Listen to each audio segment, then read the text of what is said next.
La temática en específica es poblaciones vulnerables en casos de emergencia. Me acompaña el señor Mario Iraeta, él es representante auxiliar del Fondo de Población de las Naciones Unidas. A ver, para ir contextualizando, ¿por qué lo han decidido en este tema en particular? Entiendo que cada año eligen un tema para celebrar. ¿Y por qué este tema de las poblaciones vulnerables en casos de emergencia? Pues justo, bueno, comentarle un poco que el Día Mundial de la Población nace allá por 1989, donde las Naciones Unidas deciden o proponen, digamos, a las naciones instaurar este día, justamente con la idea de poder conmemorar el hecho de que en 1987 se habían llegado a 5.000 millones de habitantes. Entonces era situarse como países y decir, bueno, estamos creciendo cada vez más.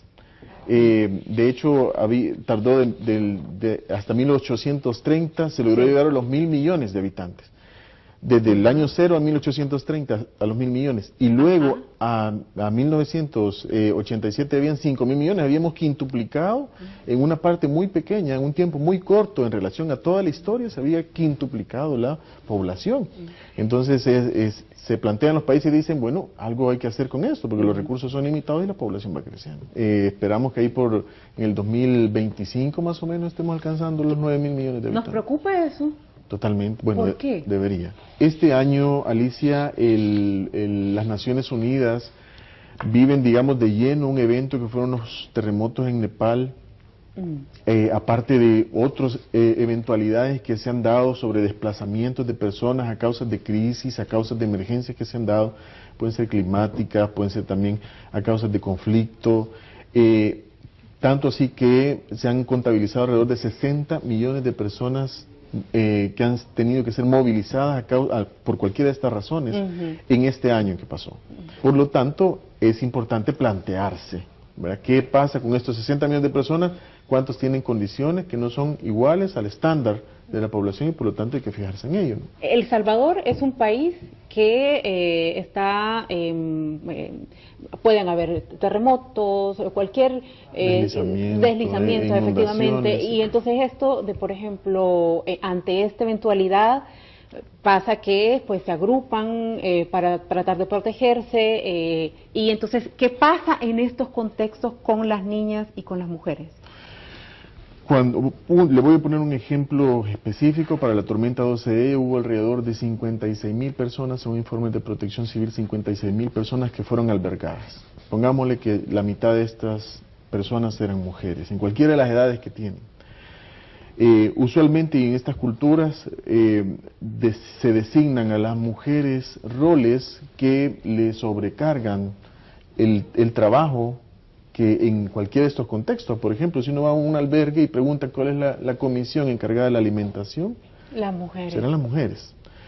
Y se trasladan, digamos, los patrones culturales, machistas que tenemos en estos países, donde las mujeres, por ejemplo, en las casas, en condiciones normales, las últimas que comen son las mujeres. Siempre tendrá que comer primero el hombre de la casa primero, luego vienen los hijos y por último quedan las mujeres. En estos albergues recuerdo que cuando pasan eventualidades como terremotos o tormentas, no falta a veces la nota en la que haga referencia a que un tal albergue, en tal lugar, hubo un caso, por ejemplo, de abuso hacia niñas o hacia niños en general. Si no se tienen considerados, por ejemplo, espacios adecuados para las mujeres, como el simple hecho de tener baños separados, para hombres, para mujeres, para niños y niñas.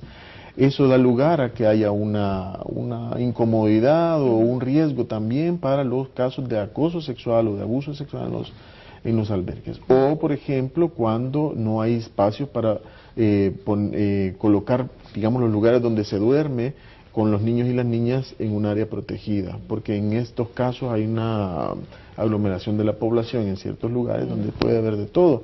Entonces es necesario considerarlo, pero no siempre son tomados en cuenta estos elementos. ¿Quién, por ejemplo, en estos lugares donde se exponen las mujeres y las niñas, debería de liderar que el nivel de coordinación que estas cosas no sucedan o garantizar, por ejemplo, que estén en las condiciones mínimamente dadas para que no sucedan estas cosas? En realidad es un tema que compete a todo el mundo, que interviene dentro del abordaje de en una situación de emergencia. La estructura nacional está organizada en comités de protección civil, desde el nacional, pasando por los departamentales, los municipales, hasta llegar a las comisiones de protección civil a nivel comunitario. Desde ese momento en donde la preparación establece una serie de criterios a tomar en cuenta para poder abordar la situación, es donde debe considerarse. Yo le voy a poner un ejemplo, qué es lo que pasa, por ejemplo, a la hora de solicitar cuáles son los requerimientos de la población en los albergues. Y decimos, tenemos 50 niños en este albergue, niños, y preguntamos, ¿cuántos son niños y cuántos son niñas? ¿Verdad? Yo creo que en ese caso se ha avanzado algo en la diferenciación de la población en términos de sexo o de género. Mientras que, por ejemplo, el tema de las edades tiene mucho que ver. No es lo mismo que haya 5 niños todos de 1 año, a que sean 3 de 1 año, pero 2 que tienen 5 o 6. Los requerimientos son diferentes. Sí. O que, digamos, hay adolescentes en el lugar, por ejemplo. Entonces, si tienen acceso a todas las necesidades que un adolescente normalmente tiene en su etapa de desarrollo. Por ejemplo, los casos básicos como la menstruación, claro, que tienen que ser considerados dentro de estos escenarios.